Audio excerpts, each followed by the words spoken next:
Queria primeiro agradecer demais a presença de todos aqui. Hoje a gente está com clientes, parceiros, amigos, pessoas de órgãos públicos que estão aqui com a gente, órgãos de imprensa também estão conosco. Então é uma grande honra ser a única empresa que está colocando como tema central de uma palestra dentro da Febraban Tech o tema de bets e apostas.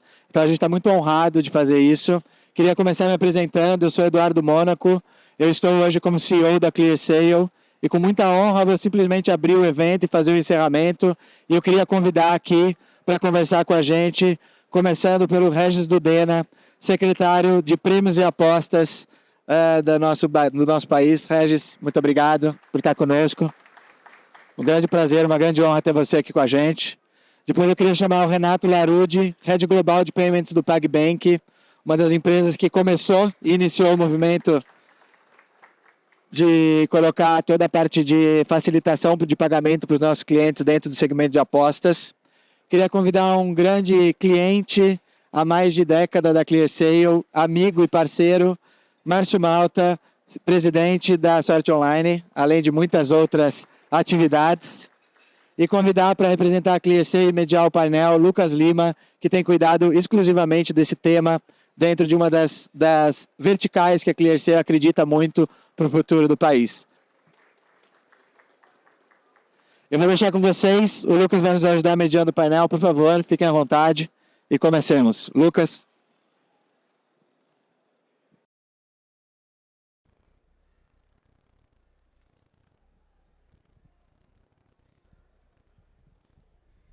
Sensacional, pessoal. Boa tarde novamente. Feliz e honrado por termos conseguido unir tanta gente boa nesse evento especial para falarmos um pouco mais sobre esse assunto que tem recebido tantos holofotes ao longo do ano. E como uma rápida abertura, só para uma contextualização inicial de todos, desde os tempos antigos, os jogos de azar, eles são parte intrínseca da experiência humana. Estou tendo a oportunidade de aprender muita coisa interessante. Na Mesopotâmia, dados feitos de ossos já eram usados para entretenimento e até adivinhação. Em Roma, muitos imperadores eram conhecidos pela paixão por apostas. Mais tarde, no século XVI, vimos em Veneza o surgimento das primeiras loterias estatais, que logo se espalharam por toda a Europa e deram origem, inclusive, aos primeiros cassinos modernos no século XVII. No século XIX, os Estados Unidos vivem a febre dos jogos. De lá vem aqueles clássicos navios do rio Mississippi. Chegamos ao século XX, com a glória dos cassinos de Monte Carlo e Las Vegas.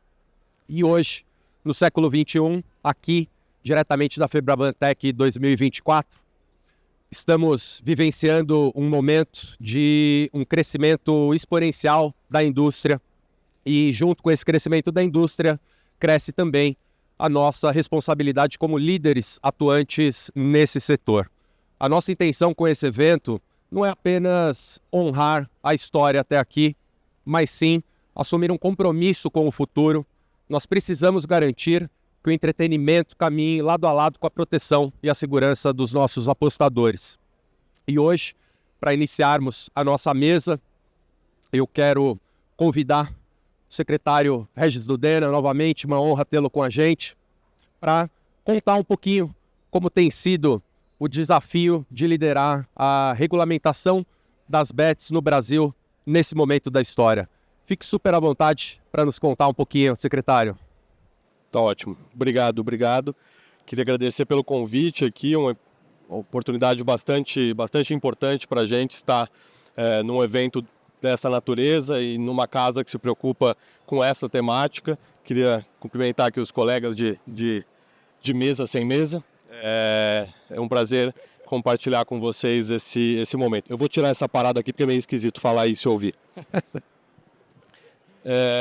Bom, boa tarde a todas e todos de novo. O que eu queria um pouco compartilhar aqui, para começar, queria dizer, Lucas, que eu vou roubar, obviamente, essa sua introdução e usar em outras oportunidades, mas para mim é muito importante estar aqui nesse momento, e aí é que eu deixo muito rapidamente uma nota pessoal para quem não sabe.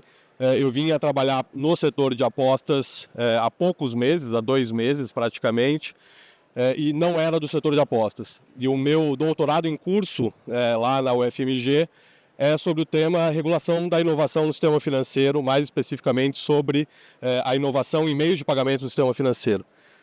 Então, eu tenho, digamos, de origem, uma relação muito maior com o tema deste evento até do que dessa mesa especificamente, ainda que por força do destino e da vontade das pessoas, inclusive minha, vinha a ser regulador desse setor, e aí a gente tem uma acelerada significativa do conhecimento do que a gente vem a trabalhar. Bom, o que eu tenho para compartilhar de saída aqui para vocês? Eu acho que é importante a gente entender um pouco a cronologia para entender os principais grandes passos que foram dados na regulamentação do setor nos últimos anos. Então, se pegarmos muito a grosso modo, dá para dizer que os jogos no Brasil, especialmente alguma modalidade específica de jogo do Brasil, chamados, entre outros nomes, jogos de sorte, jogos de azar, enfim, ela vem proibida desde a década de 40. E aí um primeiro marco que eu acho que é relevante para a gente é saber que lá em 2018 houve uma regulamentação desse setor, uma legalização de uma atividade específica chamada aposta de cota fixa em eventos esportivos. Então, houve uma decisão ainda no apagar das luzes do governo Temer, em 2018, em que houve a legalização dessa modalidade específica de apostas. Essa lei, então, previa lá desde 2018 que seria a competência do Ministério da Fazenda regulamentar essa atividade, e o fato é que, passados 4 anos dessa medida provisória, nada havia sido feito, e por conta disso houve um desenvolvimento de uma atividade no ambiente regulatório comumente se chama ambiente cinza, ou um contexto em que há uma legalidade, mas não há uma regulamentação, o que coloca em dúvida quais são os meios e qual é a forma devida de prestação daquela atividade. Em 2023, então, o governo, analisando essa lei de 2018, sente a necessidade de fazer ajustes nessa lei de 2018 e manda, então, uma medida provisória para o Congresso, fazendo esses ajustes na lei de 2018 e trazendo algumas novidades. Essa lei, em paralelo, é enviado também um projeto de lei, e este projeto de lei incorpora temas da medida provisória e acaba sendo convertida numa lei que é de dezembro de 2023. Então, em dezembro de 2023, o Brasil passa a ter uma nova lei que, junto com a lei de 2018, regulamenta a atividade de aposta de cota fixa. Aí aqui tem algumas especificidades que é importante a gente ter em mente, que para começar, ele reconhece isso dentro de um contexto de serviço público. Algo que é bastante heterodoxo, para dizer o mínimo, mas o legislador reconhece a atividade de aposta como uma atividade em serviço público. Ela reconhece ainda que é uma atividade que precisa ser autorizada e regulada pelo Estado por meio do seu Ministério da Fazenda. Aprovada a lei em dezembro de 2023, houve então em janeiro de 2024 a criação, uma reestruturação do Ministério da Fazenda e a criação de uma secretaria específica para dar conta dessa regulação, chamada Secretaria de Prêmios e Apostas. Essa secretaria que hoje eu e a Daniela Olimpo, que está aqui comigo, minha subsecretária de autorização, fazemos parte. E aí, atendendo a pedidos, repito uma piadinha já feita em outro contexto, Secretaria de Prêmios e Apostas, SPA, que não faz exatamente jus ao seu acrônimo. Essa secretaria, então, avoca para si, ou enfim, o legislador avoca para o Ministério da Fazenda e o presidente da República, por meio de um decreto, destina à secretaria a atividade de regulação e autorização. A partir de então, o que foi feito? Foi publicada uma agenda regulatória. Essa agenda regulatória prevê 11 medidas temáticas, ou seja, 11 portarias que precisam ser editadas até julho agora de 2024. Dessas 11 portarias, 4 portarias já foram publicadas, 2 delas de especial atenção aqui para esse fórum. A primeira, mais relevante, como vocês vão ver aqui nas discussões, a portaria de meios de pagamento. Ou seja, uma das preocupações antes mesmo de começar o processo de autorização foi dar para um mercado quais são os meios de fluxos financeiros dentro desse setor. Identificou-se que um dos grandes temas econômicos desse setor era a sua relação com o sistema financeiro e foi necessário, então, estipular algumas restrições e algumas condicionantes dos fluxos financeiros desse setor. Eu imagino que a gente vai passar para esse tema na sequência do evento. Mas, além disso, houve uma segunda portaria, que é a portaria que abre o processo de autorização. É uma portaria que traz todos os requisitos técnicos, econômicos, jurídicos, para que um operador possa vir ao Ministério da Fazenda requerer, então, uma autorização para prestar esse serviço. O que eu acho também muito importante deixar claro, a gente tem um rol de diversos temas em que o Estado, em alguma medida, intervém na economia para fazer restrições a uma atividade específica, fazendo algo que os economistas gostam de chamar de intervenção do Estado para correção de falhas de mercado ou para mitigação de externalidades negativas. Ou seja, o Estado opta por olhar, entender que existe um problema específico potencial nesse setor e faz uma intervenção para tentar mitigar esses problemas sociais. E aqui tem dois temas que são de frontal importância para o Ministério da Fazenda, para o Estado brasileiro. Saúde dos apostadores, e aqui saúde entendemos saúde psicológica e saúde financeira, muito comumente uma coisa atrelada à outra. Então, para dar conta disso, duas portarias são bastante relevantes. A primeira portaria, que deve sair ainda, possivelmente na próxima semana, que é a portaria de direitos e deveres. Portaria voltada para o apostador, preocupações típicas do apostador. Mas tem uma segunda portaria também de grande relevância, que sai no próximo mês, que é a portaria de jogo responsável. Ou seja, é a portaria que se preocupa com quais são as condicionantes que o Estado imporá a esses operadores na sua relação com os apostadores. Preocupações relativas à saúde dessas duas frentes. Existe um outro tema que é para além do apostador, que é o tema próprio de economia, que é a portaria de combate à lavagem de dinheiro, financiamento ao terrorismo e armas de destruição em massa. Essa portaria ela é também muito relevante e especialmente relevante para o setor financeiro. E aqui, como também veremos, existe uma relação de coordenação necessária entre os prestadores de serviço de apostas de cota fixa e os prestadores de serviço financeiro. Aqui já imposto em alguma medida na portaria de meio de pagamento, mas que ficará ainda mais claro na portaria de combate à lavagem de dinheiro que a gente vai sair. Então, o que é importante vocês saberem no momento? Nós estamos em meio a um processo de regulamentação.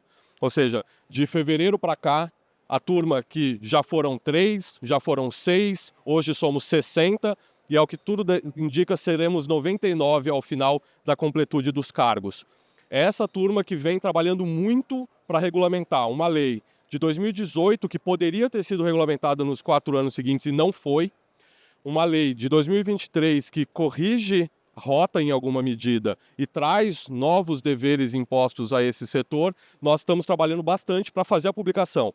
Vocês podem ver, as portarias são todas públicas, as 4 portarias são públicas, nós temos a portaria de agenda regulatória que está à disposição, a gente tem recebido diariamente input, seja por reuniões, seja por meios eletrônicos, para tentar melhorar essa regulamentação. Então a gente tem feito muita coisa. Tem alguma coisa, de tudo que a gente vem vendo na imprensa, sobretudo, existem pessoas que entendem o que está sendo feito e que valorizam o que está sendo feito, e existem pessoas que olham o copo meio vazio. Eu entendo e eu acho importante também a imprensa olhar esse copo meio vazio, mas eu acho que é importante identificar e perceber que o Estado vem fazendo. O Estado, e é o gerúndio, não é um gerúndio simbólico da enrolação do Estado.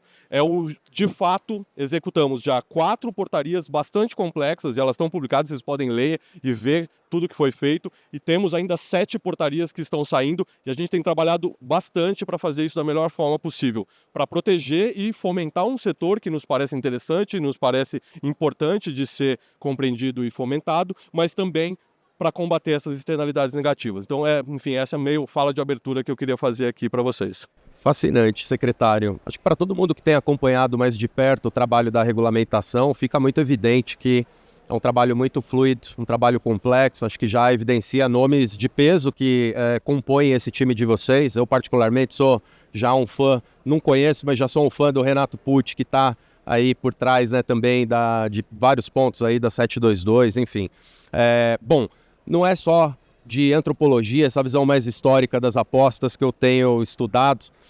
Márcio Malta, já um grande amigo aí, tem sido um mentor para mim também nesse segmento já há bastante tempo. E um dos pontos que foi muito impactante para mim é a visão de impacto econômico, né? A gente veio de um final de semana com notícias, né, diversas, complexas, etc. Muitos de vocês devem ter acompanhado, mas tem muito mais por trás e eu acho que é nosso papel aqui também como líderes fugir de visões simplistas. Gostaria de convidá-lo, Marcião, para contar um pouco dessa visão do impacto econômico aqui no Brasil, trazendo aí todo ponto que você achar relevante aí para dividir com a plateia. Obrigado mais uma vez, Lucas Clearsale, todos aqui comigo no painel. Bom, quanto ao impacto econômico que a gente tem, mais uma vez parabenizar o secretário de Trabalho que vem sendo feito pela SPA, pelo Ministério da Fazenda, uma vez que nós temos essa batalha já há alguns anos e sabemos da necessidade de equilíbrio fiscal das contas públicas, que não é de hoje. Sabemos que o tanto que esse segmento tem a contribuir nas contas públicas é um número certamente relevante. É difícil ter estimativas precisas, mas quando a gente fala de mercado, de outros mercados, sabemos também que o Brasil tem uma cultura bastante forte relacionada a jogos. Quando falamos de audiência, o Brasil é a maior audiência do setor, já é estabelecido isso por dados de Comscore e assim por diante.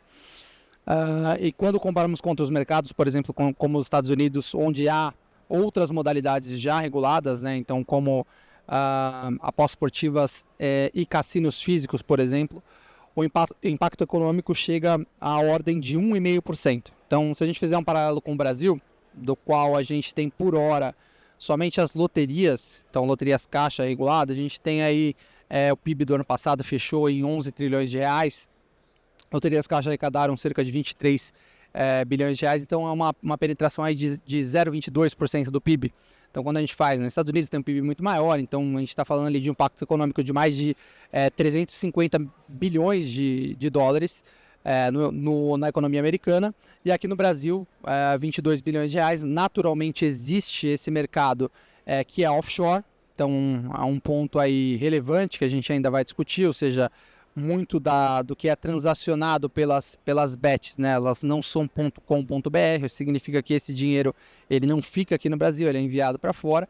Então esse impacto econômico ele certamente vai ser importante para tanto ajudar a sanear as contas públicas, como ajudar a suprir os aspectos sociais, de suporte a eventual problemas psicológicos ou ludopatia, e tudo nesse sentido. Então tem todo o fomento a uma indústria.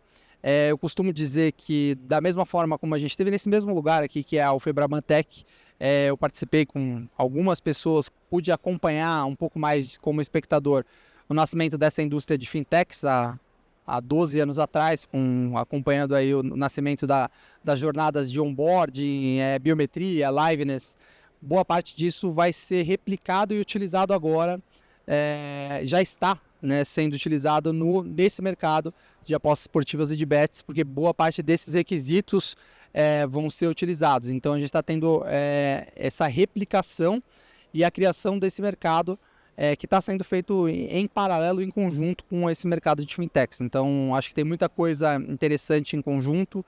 Tem a questão econômica, que é muito relevante, uma indústria que certamente vai gerar, né, muitos empregos. A gente teve na semana passada também o avanço, né, na CCJ do Senado para o projeto do segmento também físico. Obviamente que ainda tem as outras etapas de aprovação em plenário, e sanção presidencial. A Câmara ainda também precisa aprovar, mas já são avanços bastante significativos para o setor, que é a regulamentação, né? O jogo já acontece no Brasil, além das loterias ele também já acontece de outras formas, então tudo isso fomenta a indústria formalizada, a geração de empregos, a geração de divisas, e com todo o suporte da Secretaria de Prêmios e do regulador, que isso aconteça da melhor forma, arrecadando impostos e também gerando as políticas sociais de jogo responsável, de integridade de apostas, né, que é para não haver manipulação de resultados, para que tudo isso aconteça da melhor forma possível. Sensacional, Márcio. Bom, você tocou em um ponto que é de grande interesse aqui nosso, da plateia, certamente, que diz respeito à dinâmica que os atores financeiros, os representantes dessa dimensão financeira do mercado, tiveram que lidar até aqui. Momento super oportuno para te incluir aqui na conversa também, Renato. Obrigado novamente. Bom, como é que foi, Renato, você já vivendo essa visão da PagBank, já bem inserida nos últimos anos, já atuante, como é que foi trabalhar nesse modelo offshore, os desafios superados, enfim, se puder contar um pouquinho dessa experiência até aqui, vai pavimentar já um caminho legal para a gente falar de futuro. Legal. Boa, obrigado, boa tarde a todo mundo também, obrigado aí, Lucas e Edu, pelo convite, a Clerceio, a oportunidade também de estar com os nossos parceiros aqui no painel, com grandes especialistas do mercado. Realmente esse tema de meios de pagamento é um tema extremamente relevante e super importante para esse momento que a gente está passando de betting, né? Não à toa, foi uma das primeiras portarias a serem publicadas, acho que é um tema que é super relevante e de muito impacto quando a gente fala isso para todos os operadores de apostas que estão. A gente no PagBank já roda esse segmento de betting já há um tempo. Hoje nesse modelo de fazer o cross-border, né, que a gente chama, como o Márcio falou, o envio do dinheiro para fora. Então hoje 100% de todos os operadores que estão aqui hoje, basicamente rodando, tem essa necessidade de poder fazer todo o processamento local, porém o envio a remessa do dinheiro para fora, para outros países e alguns espalhados aí mundo afora, né? É uma complexidade grande para poder estruturar toda essa operação, porque além de a gente ter que estar muito atento a todo o ambiente brasileiro, né, com todas as normas, legislações e regras que a gente tem que seguir aqui, a gente também tem que entender o que está do lado de lá, do oceano, vamos dizer assim, para que a gente possa também estar sempre em conformidade com todas as regras e necessidades que são requeridas pelos os países de destinos desse dinheiro, respeitando todos os processos que devem ser cumpridos, prazos e etc., né? Então tem um trabalho super grande, super relevante, super importante de ser feito, não só da transação propriamente dito, mas com muita coisa ao redor disso, passando por toda a parte lá do QIC, né, da validação dos usuários, a própria validação da entidade que a gente está trabalhando, utilizando bancos para poder fazer o FX. Então tem uma cadeia que gira em torno de tudo isso, que é muito mais do que simplesmente quando o apostador aperta o botão ali de apostar, de que está o dinheiro sendo transacionado, para que a gente possa efetivamente proporcionar essa cadeia que está girando, essa máquina girando muito forte. E além disso, a gente tem também dois momentos da transação, né? Porque nesse mundo de bet a gente tem o que a gente chama do Pay-in, que é o momento, ou o Money-in, algumas pessoas têm alguns nomes que dizem, mas é o movimento no qual o apostador está colocando o seu dinheiro na casa de aposta para poder deixar o seu crédito disponível ali nas operadoras existentes, onde depois disso ele faz todas as suas apostas nos eventos esportivos e etc. E depois tem a retirada desse dinheiro de acordo com o que ele ganhou em cima do que ele apostou, que é o que a gente chama do movimento do money out ou payout, que é quando o apostador ele quer sacar aquele dinheiro que é dele, para que ele possa, obviamente, usufruir esse dinheiro da melhor forma possível. Então, a gente tem esses dois pontos de contatos que são super importantes para que a gente possa fazer esse processamento e deixar essa máquina rodando super bem. Então, tem muita regra de risco envolvido, muito compliance para que a gente possa garantir todas as regras necessárias e, obviamente, uma questão de a gente respeitar prazos estabelecidos que a gente tem. A nova regulamentação exige, inclusive, prazo limite para que a gente possa concluir o processamento do payout. Então, tudo isso são coisas que a gente já vem aprendendo nesses anos que a gente tem rodado aqui do segmento de betting, e com certeza vai nos ajudar bastante nesse próximo movimento que está sendo concluído até o final do ano, onde todas essas operadoras passam a ser empresas brasileiras, né, sendo tropicalizadas para estarem fisicamente aqui no Brasil. E aí começa todo um novo trabalho que é não mais o envio do dinheiro para fora, aí sim fazendo toda essa movimentação, essa transação aqui dentro no território nacional, com todas as regulamentações, com todas as obrigações que estão sendo designadas pela Secretaria, para que a gente possa manter essa máquina de pagamentos funcionando para esse mercado tão pujante aqui no nosso território nacional. Sensacional, Renato. Muito obrigado. Bom, depois desse olhar aqui, já contando um pouco como foi a dinâmica do processamento de pagamentos até aqui, né, nessa dimensão financeira, já uma deixa perfeita aqui para a gente aprofundar agora, secretário, nesse entendimento do que muda para o ecossistema financeiro, né? Acho que uma das coisas que eram bastante aguardadas e que certamente chamou muita atenção do mercado foi a publicação da Portaria Normativa 615 de meios de pagamento, uma bíblia, né? Trouxe ali um detalhamento e um rigor que o mundo financeiro, acredito, já estava bastante familiarizado, mas pegou talvez aí muitas das operadoras aí um pouco de surpresa. Se você puder contar um pouco mais para a gente, secretário, em essência, o que muda, quais são as grandes preocupações enquanto reguladores, né, para que essa importante camada opere agora de uma maneira muito mais robusta. Claro. Não, aqui o que eu acho que é importante, né? Quando a gente olha, e aí eu te agradeço, Renato, por passar um pouco, né, de como vem sendo feito, e aí eu só faço, digamos, uma pequena provocação, que é dizer, quando nós, como reguladores, olhamos esses fluxos financeiros, me parece relativamente claro que há fluxos e fluxos. Me parece que hoje há prestadoras de serviço e prestadoras de serviço. Então, prestadoras que de fato atuam sob regulamentação, prestadoras que entendem o seu papel no sistema financeiro como um papel ultra relevante, como um desses nós, dessas teias e que se submete de fato à regulamentação, existe e elas são utilizadas, mas temos também todo o resto, digamos assim. E a regulamentação ela tem que dar conta dessas duas coisas. Dos grandes desafios aqui foi tentar uma solução que ao mesmo tempo fosse simples, mas que fosse execuível e fosse, digamos, necessária e suficiente para esse primeiro passo de estabelecer como deve se dar o fluxo financeiro nesse setor. E aí, eu acho que, compartilhando aqui, com quem não é tão familiarizado, quais foram as soluções, né? Então, a primeira coisa que aqui não é irrelevante é o fato de já o legislador, ou seja, já na lei, definir que essa empresa tem que ser uma empresa nacional. E aqui, empresa nacional é aquela que é constituída no Brasil sob as leis brasileiras. Isso já começa um ponto de partida muito diferente em trazer essa empresa sediada no Brasil. A partir disso, o que é exigido? É exigido que, do lado do apostador, ele seja maior de idade, ele tenha uma conta de depósito ou uma conta de pagamento da qual ele seja titular. No momento em que ele faz o seu cadastramento, essa conta ela entra com o nome de conta cadastrada. E é só dessa conta que pode sair esse dinheiro para a casa de aposta e é só para essa conta que pode voltar o dinheiro dessa casa de aposta.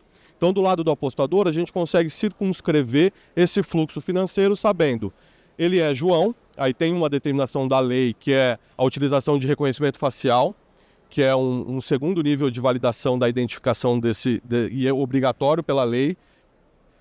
Perfeito. João, a conta é de João, e eu peço perdão se algum João se sentir pessoalmente agido. Cicrano, que talvez seja mais raro na audiência. Cicrano, ele é o apostador, a conta é de Cicrano e ele fez esse cadastro. Do lado da casa de aposta, nós temos contas de 3 naturezas. Nós temos uma primeira conta chamada conta transacional. Essa conta transacional é uma conta que também pode ser conta de depósito ou conta de pagamento, em que ficam os recursos dos apostadores. Esse recurso ele é discriminado por meio de um negócio chamado conta gráfica, que não chega propriamente a ser uma conta de depósito ou uma conta de pagamento, é simplesmente um lançamento contábil para saber qual é o quinhão dessa conta transacional que pertence ao cicrano que se cadastrou. Nessa conta nunca pode figurar recursos do operador. Apartado desse recurso, existe uma outra conta que é a conta proprietária.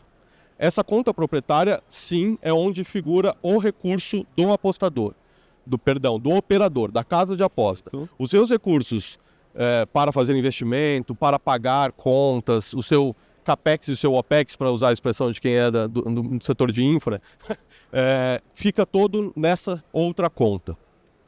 Existe ainda uma quarta conta, que é a conta liquidez.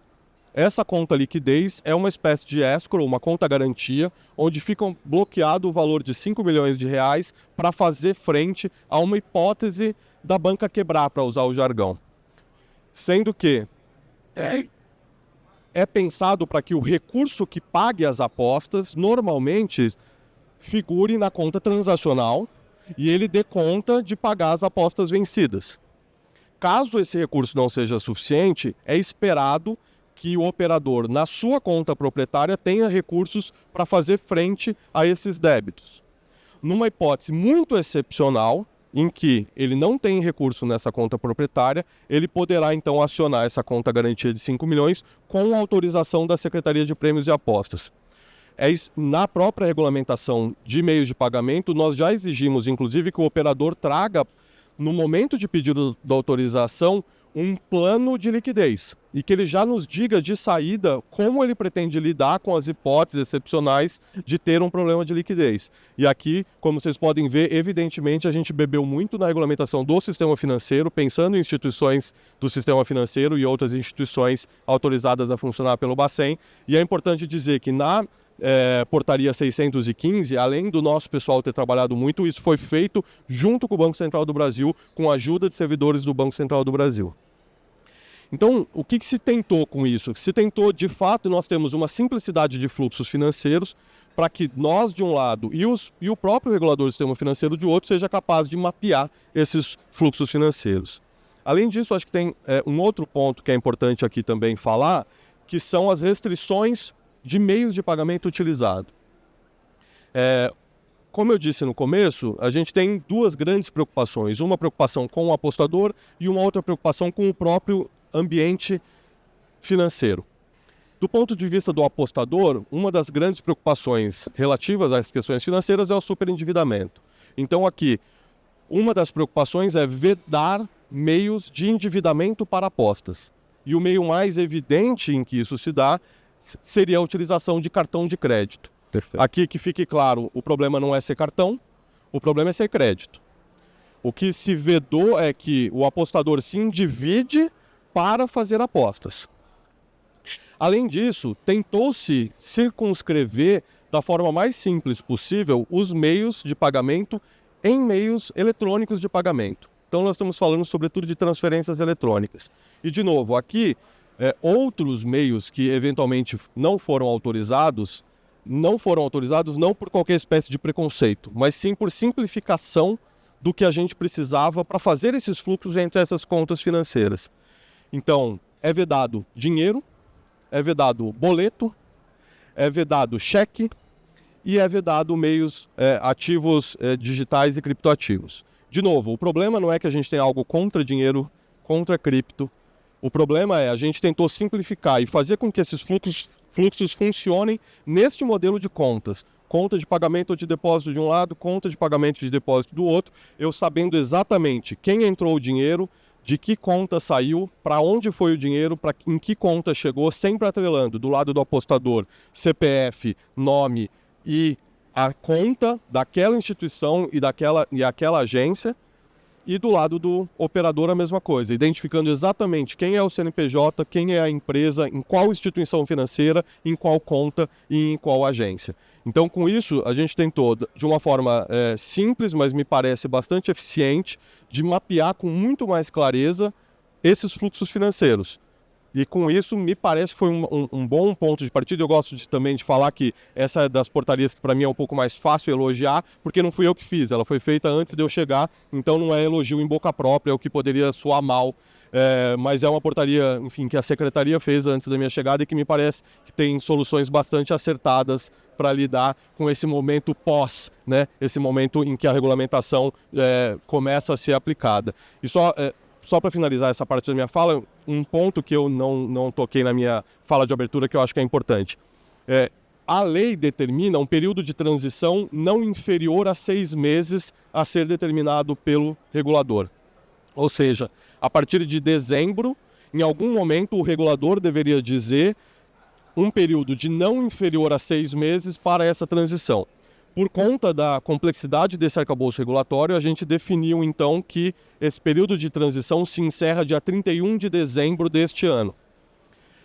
Ou seja, a partir de 1º de janeiro de 2025, apenas os operadores de aposta de cota fixa que tiverem autorização para atuar no Brasil, utilizando-se de plataformas certificadas, que é um outro ponto bastante relevante. Nós temos presença aqui de um dos maiores certificadores do mundo que faz esse papel e que já está habilitado a atuar no Brasil. Ou seja, ele tem que ser um autorizado, utilizando-se de plataformas e jogos certificados por um certificador internacionalmente reconhecido. A partir disso, usando o sistema financeiro brasileiro, instituições de pagamento ou de depósito, instituições financeiras ou de pagamento autorizadas a funcionar no Brasil, só esses vão poder. E aí aqui a gente tem uma marca que é relevante, que é também uma ideia que foi anterior na minha chegada. Todos os operadores se utilização de um domínio chamado bet.br. E apenas o domínio bet.br vai garantir que existe uma autorização nacional de funcionamento no país. Ou seja, todas as casas de apostas que não forem autorizadas e que atuarem sem essa extensão, claramente estão violando a legislação brasileira. E isso vai começar a ser fiscalizado, monitorado e punido a partir de 1º de janeiro, junto com a entrada em vigor dessa regulamentação. Então, 1º de janeiro é um momento muito relevante para a gente ter na cabeça. A partir de 1º de janeiro, de fato, a coisa se intensifica. Nós já estamos fazendo muita coisa e já tem coisas que estão sendo cobradas, mas a partir de 1º de janeiro, nós finalizamos esse período de transição imposto pela legislação e aí a coisa se intensifica. E, inclusive, há um dispositivo na lei e que está presente também na portaria de pagamentos que faz uma determinação para o sistema financeiro, né, para vocês, no caso, dizendo: vocês estão proibidos de prestar serviços financeiros para instituições que não são autorizadas. E quando vale isso? A partir de 1º de janeiro. Então, vocês, instituições de pagamento, instituições financeiras que prestam serviços para casas de apostas, saibam, vocês só podem legalmente prestar serviço a partir de 1º de janeiro para instituições autorizadas a funcionar pela Secretaria de Prêmios de Aposta. Sensacional. Quando essa portaria foi publicada, secretário, eu saí falando pelos corredores da ClearSale que agora a gente tinha a data do fim do mundo, né? Porque é uma data que naturalmente estabelece uma pressão para a adequação de todos os atores desse ecossistema e tem muita coisa para se adequar, tem muito detalhe, né? E tudo isso é que garantirá realmente um ambiente que favoreça os bons apostadores. Eu quero aproveitar esse gancho, secretário. Quando a gente pensa em papéis e responsabilidades entre os atores do ecossistema, um dos pontos que tem gerado dúvidas, justamente até que ponto operadoras de apostas e instituições financeiras e de pagamento são solidárias ou têm uma certa autonomia de responsabilidades. Para trazer apenas um exemplo para ilustrar a questão da própria verificação de identidades. Entende-se pela 722 que isso está concentrado na operadora de apostas. Então, Renato, representando a PagBank, a partir do momento que um cliente deles faz uma requisição ali para fazer esse depósito em carteira, se tiver alguma coisa errada, vou pegar talvez o caso mais banal aqui, é uma pessoa menor de idade, mas ela passou por aquelas verificações. Até que ponto essa instituição financeira de pagamento ela é solidária nessa responsabilidade? Até que ponto ela deveria também estar equipada para não deixar nenhuma rebarba, digamos assim, pelo caminho? Aqui, o que eu acho... Uma das coisas mais legais e mais desafiadoras do setor é o que eu tenho chamado da franja do setor. Porque o nosso papel aqui como regulador, nós somos reguladores de operadores de apostas. Esse é o meu sujeito. Né? A sua atividade é o objeto da regulação do setor. Mas, ao mesmo tempo, existe uma interface com diversos outros setores não regulados e setores regulados. O desafio, quando a gente interage com o sistema financeiro especificamente, é que nós não só estamos lidando com o setor regulado, como estamos lidando talvez com o setor mais regulado do país e com um regulador com maior grau de capacidade técnica regulatória do país, que é o Banco Central, que é o CMN e o Banco Central. Qual que é a nossa ideia aqui? A nossa imposição de deveres regulatórios se dá para o nosso regulado operador. eu determino, né, enquanto regulador, que o regulado deva cumprir determinadas leis. Por outro lado, o sistema financeiro por si tem também a sua regulação. Perfeito. Então, a legislação e a regulação infralegal que se aplica à instituição de pagamento e às instituições financeiras e demais instituições autorizadas a funcionar é aquela do setor financeiro. A regulação que nós, como Secretaria de Prêmios e Apostas, impomos é ao operador. O que eu vislumbro? Que existe um cruzamento de deveres que vão sim atingir ou de forma regulatória ou de forma contratual o prestador de serviço financeiro. O que eu quero dizer com isso? Os deveres regulatórios e legais impostos a uma instituição de pagamento são aqueles lá previstos na lei de 2013 e previstos nas 487 resoluções do Banco Central, mais as 45 circulares internas e outros atos normativos, e eles continuam valendo. O que nós determinamos, por exemplo, para restrições do operador, se o operador, por meio de relação contratual, quiser externalizar isso a um prestador de serviço, eu identifico isso como possível. No momento em que ele externalizar isso de maneira contratual, existe uma relação em que vai trazer deveres específicos para o prestador de serviço. Então, se no meu pacote de contratação de transferências bancárias eu disser para o meu prestador de serviço, é o seu dever fazer esse controle, é dever dele fazer o controle. O que eu, como regulador, posso impor? Que o operador cumpra minhas regras. O que eu imagino que vai acontecer? O Bacen, do outro lado, vai impor isso também do seu regulado IP ou IF.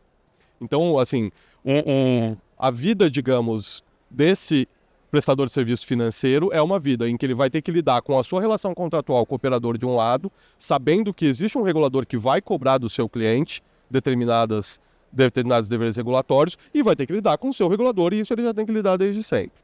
Então, digamos, a grande novidade agora é entender que no momento em que ele está prestando serviço, ele está prestando serviço a um agente regulado, e espera-se do nosso lado, e por isso nós tivemos alguns inputs, por exemplo, sugerindo que autorizássemos a entrada de instituições não autorizadas a funcionar, as instituições específicas, subcredenciadoras, enfim, existem algumas instituições que poderiam tramitar e que neste momento não foi aceito. Qual que é a nossa ideia? É de fato nós estabelecemos como cooperadores do nosso sistema essas instituições, e por isso nós escolhemos determinadamente essas instituições de duas naturezas, digamos assim, IFs e IPs. Então a expectativa que nós temos é que, de fato, vocês, enquanto operadores do sistema financeiro, sejam parceiros em diversos dos nossos deveres regulatórios, mas enquanto imposição de dever regulatório, enquanto responsabilidade propriamente dito, aí vai depender do arranjo que se dê em cada uma das suas relações contratuais e, obviamente, a sua relação com o seu regulador do sistema financeiro, CMN Bacen. Perfeito. Isso ajuda a gente a compreender o tamanho do desafio que temos pela frente enquanto mercado. Acho que esse próprio exemplo que eu usei para ilustrar, ele mostra que quando a gente fala de verificação de identidades, é uma questão que ela é cross-segmentos, ela é cross-indústrias, e para termos realmente uma conversa mais fluida entre todos esses atores no futuro, também precisamos evoluir nessa direção de unificação, de interoperabilidade, né, que é um termo que o mundo financeiro já fala bastante e que eu acredito que teremos que evoluir bastante também em bets. Talvez a gente possa lançar moda, secretário. O mundo financeiro já fala bastante de Open Banking. Quem sabe a gente possa começar a falar de Open Betting, né? Onde essa partilha de dados, de credenciais, atividades de apostadores, etc., aconteça para fortalecer esse ambiente. Marcião, eu gostaria de contar novamente com você, meu caro. Acho que é uma questão aí para complementar entre você e o Renato. A gente falou há pouco com o Renato sobre como foi a dinâmica até aqui no modelo, em essência, offshore. O secretário trouxe toda uma visão sobre o que muda, né, esses principais impactos, e você representando aqui essa visão das operadoras, né, do mercado, essa adequação de compliance que temos pela frente. Qual é a sua visão, Marcião, de pontos de atenção, enfim, como esse lado do ecossistema está enxergando, até no sentido de envolvimento de outras empresas, etc. Conta um pouquinho para a gente, por favor.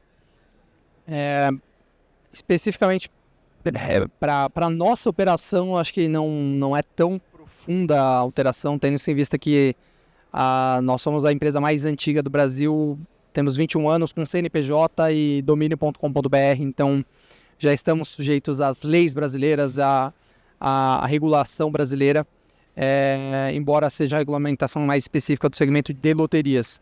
Quero dizer que eu sou diretor estatutário respondendo já às leis brasileiras, o que vai ser atualizado para esses operadores esperados aí pelo mercado em torno de 100 a 150 operações licenciadas a partir de 1º de janeiro, onde todos vão experimentar essa necessidade e esse gosto, e aí as coisas mudam um pouco de figura, né? Ou seja, você passa a estar com aquele CPF ali respondendo pela empresa. Então esse já é um grande impacto esperado por todas as operações, por todas as empresas, em ter essa pessoa responsável, a partir de então responsável não somente o diretor estatutário, como uma série de outras posições. Então a gente tem tido uma série de discussões sobre a nomeação dessas pessoas. Então um exemplo, né? Essas empresas, assim como a nossa, apesar de ser brasileira, tem composição de capital estrangeiro, então eventualmente eles gostariam de ter, porque já operam no exterior, né, de ter eventualmente pessoas do board internacional, e a gente precisa negociar isso, falar, não faz sentido, porque eventualmente vai precisar ter contato periódico com o regulador pela facilidade de língua portuguesa. Então são vários pontos, né, da regulação que a gente já vem se adiantando para se adequar, para estar pronto. A gente também faz essa troca constante por meio de associações ou com colegas do mercado para buscar essa adequação e inadimplência, e a empresa também se moldando e se adequando ao mercado mesmo de infraestrutura física, infraestrutura tecnológica, já em contato com diversos tipos de fornecedores de certificação técnica direta, de KYC e PLD, enfim, e vários pontos, uma vez que a partir do momento que você inicia a operação no mercado regulado, você fica naturalmente ainda mais exposto. Eu costumo dizer que hoje eu sou o único, né, diretor estatutário aqui no Brasil. A gente vai ter mais alguns, vocês vão experimentar aí um pouco dessa história, mesmo dos outros operadores, né? Às vezes a gente se encontra em eventos e fala, vocês vão ver o que é. Mas acho que muda um pouco positivamente, né? Porque até então as respostas eram muito duras para a gente, porque não tinha uma regulamentação específica, né? Então, para lidar com isso era muito difícil. Eu sei bem o que eu enfrentei aí, são 4 anos já, e agora, tendo a regulamentação, a gente passa a lidar com o nível civil, administrativo, e todo mundo que busca uma licença. Acho que esse é um ponto muito importante para lidar com, pelo menos, a redução ao entendimento do preconceito, né? O custo já anunciado da licença de cerca de 30 milhões de reais, uma licença bancária comercial custa em torno de 16 milhões de reais. Nós já temos licenças em outros mercados e há um cuidado excessivo em se manter essa licença, ou seja, a área de compliance estabelecida, a área de PLD, de KYC, e não se descumprir absolutamente nada do que está estabelecido na regulação, porque você não quer perder essa licença, tanto pelo investimento que você fez no valor da licença, não é um valor irrelevante, e como para criar e manter toda aquela operação. Então tem todo um risco reputacional, risco de capital, de ter montado toda aquela operação, que precisa ser levado em conta, e toda essa operação se leva da mesma forma que um banco mantém o cuidado, o zelo dele regulatório com o Bacen, com as outras entidades regulatórias. Tenho certeza que os operadores vão ter esse zelo e esse cuidado para manter. Então isso a gente costuma dizer quando muitas vezes a gente vê que o setor não tem uma imagem ainda de respeito, né, por outros mercados ou por outros entes, quando a gente dialoga, justamente pelo mercado ter vindo mais da informalidade historicamente. Então é um desafio institucional que a gente tem por meio nosso, da secretaria, das associações, de crescer essa institucionalidade. Eu acho que isso vem ao longo do tempo, vem com a maturação de pessoas que realmente também não vieram desse segmento, eu também não vim desse segmento. Estamos aqui num palco, acho que adequado para isso, que é a Febrabatec. E ao longo do tempo, acho que do médio prazo, a gente consegue estabelecer e fortalecer essa imagem e dar essa seriedade que vai ser por vários fatores, acho que pelas portarias, pelo valor da outorga, por tudo isso que vai se estabelecer por meio das políticas também internas que as empresas vão estabelecer para conseguir operar de forma regular, regulada e com todo o compliance estabelecido que a gente vai implementar. Sensacional. Bom, Renato, acho que está apertando aí para o lado das instituições financeiras. Queria abrir um espaço também para você complementar. Quais medidas estão sendo tomadas para essa adequação e compliance nas transações? Agora, essa nova realidade para as instituições financeiras. Boa, realmente, estamos falando aqui, o nosso lado como instituição financeira, acaba a gente tendo pressão de todos os lados para que a gente possa se adequar, tendo duas grandes entidades por trás, como o secretário falou, a gente já tem hoje as regras de Bacen, que a gente é obrigado a seguir, e agora a Secretaria também instituindo novas regras. Então, nós lá dentro estamos trabalhando muito para que a gente possa estar, e estamos já, o que falta, estaremos prontos para estar 100% aderente a tudo que a nova regulamentação demanda para esse segmento.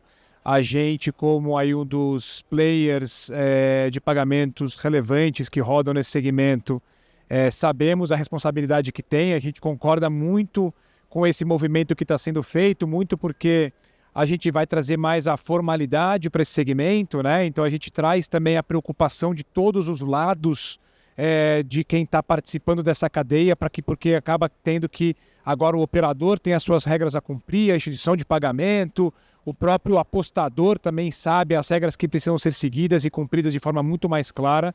Isso com certeza vai trazer, ao mesmo tempo, com uma complexidade muito maior para o segmento como um todo das instituições, mas também uma equalização, vamos dizer assim, daquilo que a gente fala de ter um mercado, um ambiente onde todos estão remando para o mesmo objetivo, com as suas preocupações e com os seus compromissos que tem que ter. Isso com certeza vai fazer com que esse mercado cresça cada vez mais e de forma ainda mais acelerada, talvez com uma certa consolidação, como o Márcio falou, a gente vai ter aí por volta de uma centena aí, 150 mais ou menos apostadores, é o que se espera, um pouquinho mais talvez, diante do número que existe hoje. Então também essa consolidação que a gente vai ver nesse mercado, de forma a ter players cada vez mais robustos, aderentes a toda a regulamentação do nosso país, preocupado também com o seu usuário final, que eu acho que isso é super importante para que a gente possa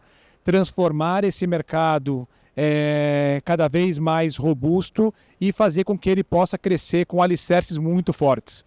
Mais importante do que a gente ver volume só crescendo, é importante que a gente tenha por trás de tudo isso, todos esses foundations que a gente fala, esses alicerces muito importantes, para que seja um crescimento muito sustentável e a gente não tenha grandes surpresas aí ao longo do tempo. Então, tem muitos capítulos ainda que a gente vai ver com certeza ao longo desses próximos meses, até a adequação e todas as portarias que serão emitidas até o final do ano, e onde efetivamente a partir do dia 1º de janeiro, todo mundo já estando adequado, rodando nesse novo segmento e vendo efetivamente como é que tudo isso vai funcionar, mas com uma perspectiva extremamente positiva, não só para o segmento, mas também para todo o nosso ecossistema que a gente está envolvido.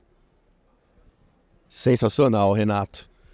Pessoal, estamos nos aproximando aqui do encerramento do nosso evento. Para mim, que gosta de uma boa prosa aqui, com tanta gente boa no palco, isso é uma péssima notícia, mas ainda dá tempo aqui de explorar mais uma questão com vocês. Quero começar por você, secretário. Entre as próximas portarias normativas a serem publicadas, algumas têm chamado bastante atenção e particularmente estou bastante ansioso por elas, que são a de prevenção à lavagem de dinheiro e também a de jogo responsável, né, que busca endereçar esses diferentes aspectos do combate à ludopatia. Gostaria que você comentasse um pouco com a gente quais critérios serão levados em consideração nessa nova fase. Pode separar da forma como você achar melhor e depois complementar aqui nessa reta final com a visão dos demais. Ok. Em relação à primeira, que é a de combate à lavagem de dinheiro, essa portaria ela está, digamos, a versão 1 já está pronta e ela está nesse momento sendo avaliada pela Procuradoria-Geral da Fazenda Nacional, que faz às vezes de jurídico, né, de todas as secretarias do Ministério da Fazenda. E o que essa portaria... Então aqui, de novo, o que eu acho que é bastante relevante saber? Para começar, que ela foi uma portaria feita também a diversas mãos. Então, essa portaria, versões originais foram minutadas pelo próprio Ministério da Fazenda, pela Secretaria. Essas versões foram submetidas ao COAF. Essas versões, em sua ideia ou os grandes temas, foram tratados na ENCLA. Esses temas foram internalizados normalmente, discutidos internamente novamente, para então chegar a essa versão que temos da medida. E aí aqui tem assim, alguns desafios específicos em relação ao combate à lavagem de dinheiro, que é também essa interface de em que medida isso é um tema nosso como regulador de um setor, em que medida isso é um tema de outros órgãos da administração, em que medida isso é um caso de polícia. Então, a preocupação central aqui do combate à lavagem de dinheiro é entender quais são os movimentos que, ao ocorrerem nos fluxos financeiros do sistema regulado, levantam as tais bandeiras vermelhas para dizer, opa, talvez aqui nós tenhamos um problema de lavagem de dinheiro.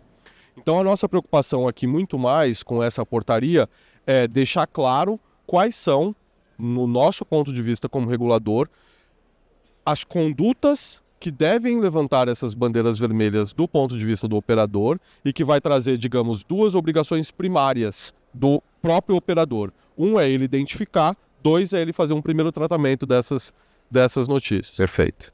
A segunda parte disso é notificar para nós e noticiar ao COAF. E a partir disso, digamos, ele cria frutos bons ou podres para outros sistemas. Então, o COAF tem o seu meio de tratar esses temas, nós teremos o nosso meio de tratar os temas e, eventualmente, nos casos em que a lavagem de dinheiro for identificada, isso é um caso de Ministério Público, de Polícia e de Judiciário. Então, a portaria de lavagem de dinheiro, ela tem como, digamos, o principal critério ou o principal objetivo impor ao operador meios de reconhecer o que evidencia ou o que traz indícios de lavagem de dinheiro, financiamento. A gente restringe-se, às vezes, na fala lavagem de dinheiro, mas aqui a gente sempre está falando da tríade, né? Lavagem de dinheiro, combate ao terrorismo e propagação de armas de destruição em massa, né? São os três temas que normalmente são tratados conjuntamente e não é exceção no nosso caso. Então, a portaria de lavagem de dinheiro é essa que está praticamente pronta e que visa, então, trazer esse arcabouço de identificação de indícios e esses reportes para os órgãos responsáveis por combate. Já o de jogo responsável, apesar de termos uma portaria específica para isso, eu chamo a atenção que nós temos, na verdade, duas portarias que são relevantes para esse tema. Uma primeira portaria é também uma portaria que está em fase final de conclusão, que deve sair pareada ou proximamente à portaria de combate à lavagem de dinheiro, que é a de direitos e deveres.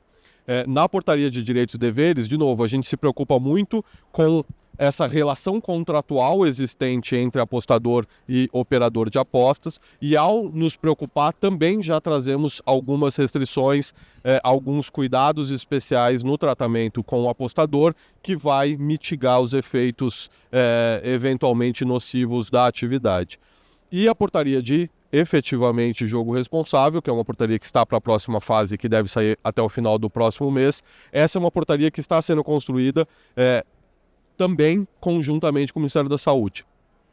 Então, nós estamos ainda informalmente em tratativas com o Ministério da Saúde, mas se tudo der certo, teremos em breve um grupo de trabalho formalmente constituído, não só para fins da própria edição da portaria, mas sobretudo para o dia seguinte. Então, é importante a gente lembrar que o modelo brasileiro de tratamento da saúde se dá em meios públicos por meio de um sistema único de saúde. E a gente precisa entender como esse sistema único de saúde vai atender às necessidades específicas de eventuais apostadores que, na sua excepcionalidade, venham a ter problemas de dependência ao jogo. Então, esse é um tema que será tratado na portaria de jogo responsável, e aqui também nós temos, obviamente, uma atenção especial posterior que será necessária a esses apostadores, mas nós já temos também algumas restrições, como, por exemplo, tempo, como comparação de... E aqui é interessante, né? Conforme a gente vai estudando, a gente às vezes restringe-se a observar a atuação do apostador em volumes, por exemplo. Então, falar, olha, se esse cara está apostando R$1.000, é muito para quem? Então, quem é esse apostador? Entender quem é esse apostador, entender o perfil desse apostador, entender a curva de aposta. Então, é o cara que ou a cara que há 2 anos aposta todo mês R$1.000, enfim, aparentemente está tudo bem. É uma pessoa que vem apostando cada vez mais e, ao fazer algum controle da sua relação com a casa de aposta, percebe-se um fluxo diferenciado. Isso vai trazendo atenções necessárias. Então, nessa portaria também de jogo responsável, e é importante compartilhar isso, que é uma coisa que a gente aprende quando se comunica, principalmente quando interage com os principais agentes, os principais operadores, que os operadores, digamos, sérios e que são muitos, fazem isso. Então, assim, não é... Quando a gente identifica isso, é um esforço que eu tenho feito também, nas poucas falas públicas que eu tenho feito, mas que eu acho importante a gente entender que a regulação justamente vai nos ajudar a separar o operador sério. O operador sério, ele não tem interesse no superendividamento. O operador sério, ele não tem interesse em que o seu apostador tenha problemas de saúde. O operador sério não tem interesse em lavagem de dinheiro. Isso é crime. Isso tem que ser tratado em outro lugar. Obviamente, nós temos aqui como regulador que impor regras a isso, mas e atrair para o setor, de fato, só os operadores sérios. E a regulação tem que dar conta disso. Ele tem que dar conta de separar o joio do trigo entre a casa de aposta séria, que vai se preocupar com a saúde psicológica e financeira dos seus apostadores, e que vai se preocupar em não ser meio de lavagem de dinheiro, de manipulação de resultados, de externalidades, por exemplo, no mundo esportivo. Então, essas 3 portarias, né, a portaria de lavagem de dinheiro, direitos e obrigações e a de jogo responsável, digamos, é uma tríade que eu acho que vai trazer ainda mais robustez para fazer essa diferenciação de quem são as casas de apostas sérias e que merecerão ter autorização e merecerão prestar esse serviço do resto. E aí o resto é caso de polícia. O resto tem que ser coibido, o resto tem que ser banido do sistema brasileiro. Temos que falar isso de forma explícita mesmo, não é? Perfeito as suas colocações, secretário. Renato, meu caro, suas considerações finais nesse nosso tópico de fechamento, falando de prevenção à lavagem de dinheiro. Acho que depois o Marcião pode complementar falando também a respeito do tópico de jogo responsável. Fica super à vontade, meu caro. Legal, obrigado. Realmente esse é um tema super importante, né? Quando a gente fala da lavagem de dinheiro, não só da lavagem, mas da tríade toda que foi citada aqui, é algo que a gente também lida com isso no dia a dia, quando a gente está regulamentado por Bacen e todas as entidades que estão relacionadas ao sistema financeiro lidam com isso no dia a dia. Então é nosso desafio também poder proporcionar essa segurança, vamos dizer assim, toda essa cadeia, cada vez mais a gente restabelecendo as políticas, regras e as travas necessárias para que a gente possa coibir qualquer tipo de situação relacionada a isso.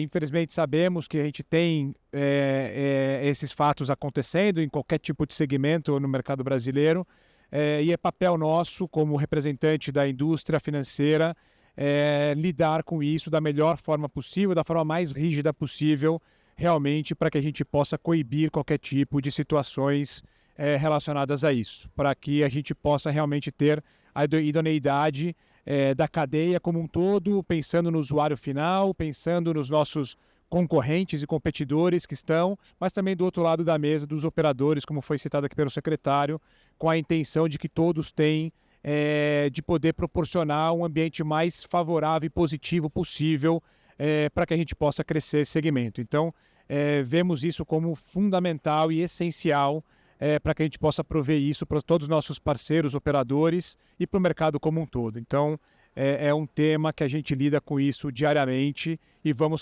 dar cada vez mais ênfase, principalmente nesse momento aí de grande expansão que a gente vai ver no mercado com essa nova movimentação, com a regulamentação sendo implementada aí até o final do ano. Marcelo, meu caro, para encerrarmos, acho que você foi a pessoa que me explicou da forma mais didática até aqui esse conceito do jogo responsável, os critérios, né, levados aí em consideração. Acho que nesse teu fechamento, se puder trazer o teu ponto de vista, vai ter grande valor, meu caro. Primeiro ponto sobre o jogo responsável em si, eu acho que tem... falei sobre a integridade da aposta, né? Que eu vou explicar também o conceito da minha leitura. Acho que é um conceito já bastante difundido, mas quanto ao jogo responsável e a ludopatia em si, o Brasil ainda não tem estudos aprofundados ou integrados. Na verdade, praticamente nenhum mercado tem. Existem instituições de prestígio que dividem dados globais, e um dos mercados mais avançados é o britânico, onde boa parte de tudo nasceu. E a University of British Columbia,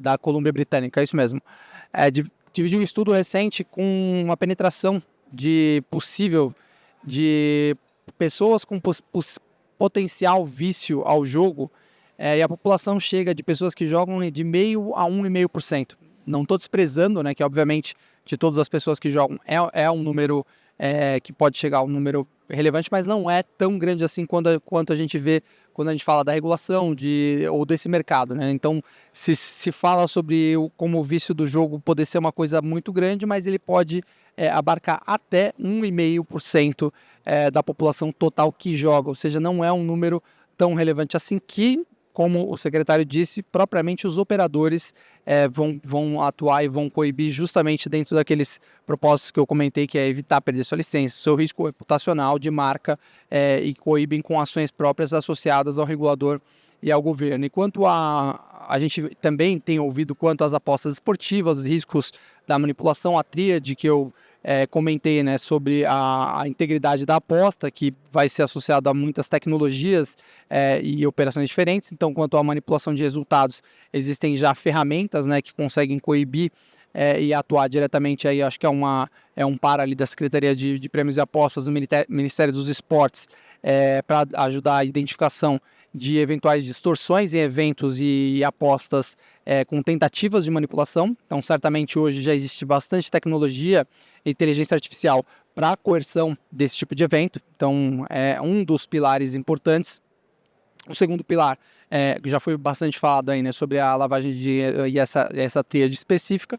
E um outro pilar quanto à identificação específica do usuário, para saber que é um usuário real, maior de 18 anos e dentro de todas as condições específicas. Então, se você tem acho que um último pilar para garantir tudo isso é que não haja manipulação do algoritmo do resultado de aleatoriedade. Então, temos aí aqui dentro conosco a DLI, pessoal que faz a certificação então, de plataforma, que garante que aquele jogo que está sendo mostrado na tela não tem nenhuma manipulação por trás daquele algoritmo, ou seja, você tem vários pilares que atestam que uma aposta ela é íntegra, e aí certamente a SERP, os órgãos do governo e a Fazenda vão ter acesso a esses dados para garantir que cada aposta é íntegra e que nós tenhamos um mercado seguro e confiável. Então esse é o trabalho de todos os operadores, da Fazenda, são várias ferramentas, várias tecnologias que estão se integrando nesse momento para que a partir de 1º de janeiro nós tenhamos tudo isso funcionando em harmonia e gerando aí um mercado confiável e que certamente vai ser bastante virtuoso. Sensacional, Márcio. Muitíssimo obrigado. Senhores, quero agradecer novamente pela presença, pela riquíssima discussão que vocês proporcionaram aqui hoje. Certamente agregou muito valor aí para todos os nossos participantes. Muitíssimo obrigado novamente, Renato, secretário Regis Dutena, Márcio, nosso parceirão de vida. E para partirmos já para o nosso encerramento formal, quero convidar novamente o nosso CEO da ClearSale, o Edu, para palavras finais aqui. Fica super à vontade, Edu. Obrigado, Lucas. Eu queria começar primeiro parabenizando o trabalho de cada um de vocês, que de forma muito nobre ajuda todos nós brasileiros a ficarmos ainda mais entusiasmados e confiantes com tudo que está fazendo. Parabéns pelo painel Em especial, parabéns ao secretário que embarcou nessa jornada e tem feito um trabalho muito importante para a sociedade e que com certeza o país vai colher muitos frutos de aqui em diante. Eu queria só uma palavrinha final, dizer para vocês que a Clearseal é uma empresa que está há 20 anos trabalhando com a missão muito simples de deixar a sociedade mais simples, mais segura e mais justa. E quando a gente viu a explosão de bets como ela está, a gente se viu obrigado a dar um passo à frente e se posicionar dentro desse ecossistema. E nós, através dos nossos dados, somos sem dúvida nenhuma a empresa que mais conhece o comportamento digital do consumidor brasileiro a partir de 20 anos de história. E como o secretário disse, calma, eu também estou prevendo o futuro, estou um passo à frente. Mas como o secretário disse, a gente é tudo sobre padrões, é tudo sobre comportamento, e a Clearseal acumula ao longo dos anos uma expertise muito grande em lidar com tudo isso. Tem dados, tem tecnologia e tem expertise para estar um passo à frente dessa discussão. E a gente está aqui, nesse dia de hoje, em primeira mão, dizendo para vocês que a gente lança um conceito para o ecossistema que chamamos de passaporte do apostador, onde acreditamos que com muita tecnologia somos capazes de embarcar todas as ferramentas de Know Your Customer, menor de idade, checagem de padrões de dados e reconhecimento de devices e toda a tecnologia Clearseal para que a gente possa apoiar e impulsionar o ecossistema de forma única e exclusiva e inédita. A gente lança esse conceito com três principais recados que eu queria trazer para vocês. Primeiro, como o secretário disse, nós estamos em período de transição e a Clearseal irá investir e teremos até o início do processo, início do ano, a gente vai dar de forma gratuita para que essa transação seja feita pelo mercado, todos os componentes que façam com que a regulamentação esteja válida e vamos além disso. Nós, além disso, faremos, através do passaporte do apostador, nós vamos estimular a interoperabilidade, ou seja, se você entra numa plataforma de aposta, você poderá usar todo o processo que você já fez em uma plataforma para poder usar isso na outra plataforma através de tecnologias seguras com parceiros nossos que aqui estão. E, por fim, a gente vai ter uma visão 360, tentando apoiar através de dados não só a parte regulatória, Know Your Customer, como eu disse, mas também toda a parte de ludopatia, padrões que alimentam o ecossistema como um todo. Então, muito feliz de estar anunciando isso aqui. Muito obrigado pela presença de todos e, mais uma vez, parabéns pelo trabalho, pelo painel.